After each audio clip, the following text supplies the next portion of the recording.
אשרי כל משפחת ביתו, כל אחד הוא יבכו, מקובלת תפילתו לפני אלוקים. אשרי משפחת... Shalom Avacha, que le bon Dieu vous protège, vous donne la santé, la joie, la prospérité. Pendant cette semaine que j'étais à Essaouira et pour l'inauguration du musée Atia, l'inauguration a été faite par Sa Majesté Mohammed VI, Sa Majesté le roi Mohammed VI, et à un moment donné, lorsque on est rentré à l'intérieur de la synagogue, il y avait un grand livre de Nedarim, un livre de Talmud, de Gemara, qui était ouvert sur la Théba, un livre très ancien, très gros. Et Sa Majesté le roi, il a commencé à regarder le livre.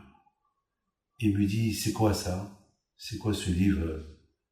Je dis, ça c'est une partie de la Bible. Vous savez que la Bible, il y a 613 mitzvot, et il y a une mitzvah qui s'appelle Nedarim, les vœux. Lorsqu'on fait un vœu, il faut respecter le vœu. Et si on ne peut pas le respecter, il faut l'annuler. Il me dit, tout ce livre, il parle que de ça. Je dis, tout ce livre, il parle que de ça. Mais il y a des milliards de livres qui vont parler sur les mitzvahs. Parce que les mitzvot, ils ont pas de limite pour les comprendre.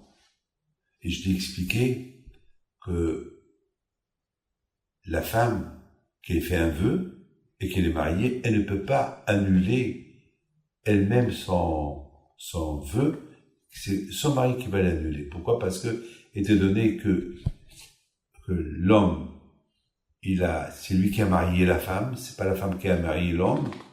Donc, l'homme, il a une grande responsabilité vis-à-vis de sa femme. Donc, la femme, elle devient comme une acquisition de l'homme pour protéger la femme. C'est pas que la femme, c'est un objet. Non, justement, la Torah, elle veut protéger la femme. Que l'homme, il ne fait pas de la femme ce qu'il veut. Parce que toujours la femme, elle est faible. Alors, justement, la Torah, elle veut que l'homme, il respecte sa femme, qu'elle devienne sa moitié. L'homme, il est plus entier, il est que moitié, et c'est sa femme qui complète sa moitié. Et j'expliquais à Sa Majesté le roi quelques mitzvot que dans le peuple juif a l'obligation de faire. Mais écoutez très bien ce que je vais vous dire. Une fois que j'ai quitté la salle, il y a quelqu'un qui vient chez moi. Il me dit, j'ai écouté ce que vous avez dit. Tout un livre pour une mitzvah, pour l'expliquer? Je dis, oui, monsieur, parce que la Torah, elle n'a pas de fin. La Torah, elle n'a pas de fin. Sa dimension, elle est illimitée. Donc c'est impossible qu'on va trouver quelqu'un qui va dire « je connais toute la Torah ». Personne ne la connaît. Mes amis, écoutez très bien. Il lui dit « donc il faut avoir une grande émouna, il faut avoir une grande foi. Hein » Je dis « oui, une grande émouna ». Et je lui dis « viens, je vais te raconter une histoire ». J'ai écouté une belle histoire à Essaouira de quelqu'un. Ce quelqu'un, mes amis, qu'il est... Super histoire, mes amis, c'est l'histoire des histoires. C'est quelqu'un qui habite à Marseille. Et son père, il lui a dit d'aller pèleriner son grand-père qu'il a enterré à Essaouira.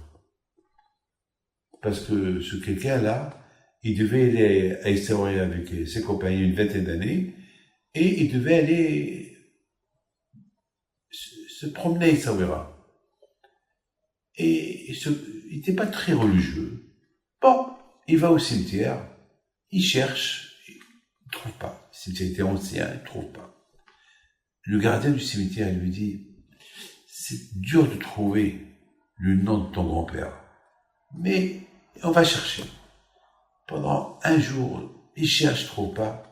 Il appelle son père, papa, j'ai pas trouvé la tombe de mon grand-père, de ton père.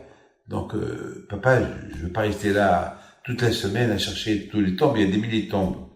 Il dit, Bibesh, je t'en prie, mon fils, fais-moi plaisir. Encore une fois, demain, cherche. Il retourne au cimetière. Il dit, Hachem, moi, je suis pas très croyant. Mais voilà, je fais un deal avec toi. Si tu m'aides à trouver la tombe de mon grand-père, alors je deviendrai religieux, je commencerai à mettre de filines. Parce que jusqu'à maintenant, je ne crois pas beaucoup en toi. Je suis comme ça, je suis médecin, je suis philosophe et alors, je vais rentrer et aide-moi à trouver la tombe de mon grand-père pour faire plaisir à mon père. Donc, il rentre au cimetière, le nouveau cimetière d'Essaouira, et soudainement, il y a quelque chose d'incroyable qui arrive. Vous savez qu'Essaouira, il y a un port. Il y a beaucoup des mouettes.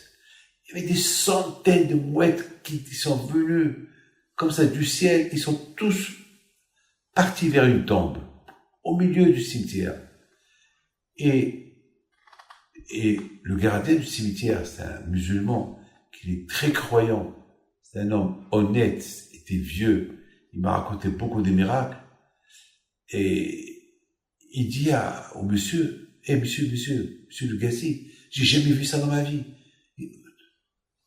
Viens, on va aller vers là-bas, peut-être c'est la tombe de ton grand-père. C'est pas possible. Et au fur et à mesure qu'ils avancent, les mouettes, ils partaient, elle est restée une seule. Elle tournait sur la tombe. Ils arrivent, et c'est écrit là-bas le nom de son grand-père, monsieur Meir Le Gassi. Comment vous allez expliquer ça? Ce monsieur, il a fait un grand échoua. Il est venu à l'Aïloula de Rahim Pinto, et c'est là-bas qu'il a rencontré sa femme, madame la fille de monsieur Lasri, avec laquelle il s'est marié et qu'ils ont maintenant, grâce à Dieu, des enfants. Voilà, mes amis, la Torah est ta porte l'Aïmouna. L'Aïmouna est ta porte la Torah.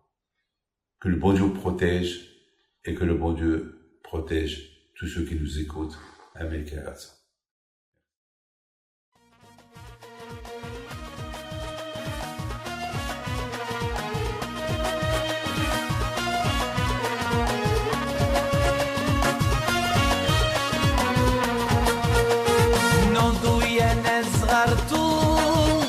على ربيع حيم بنتو وقف لنا زي خو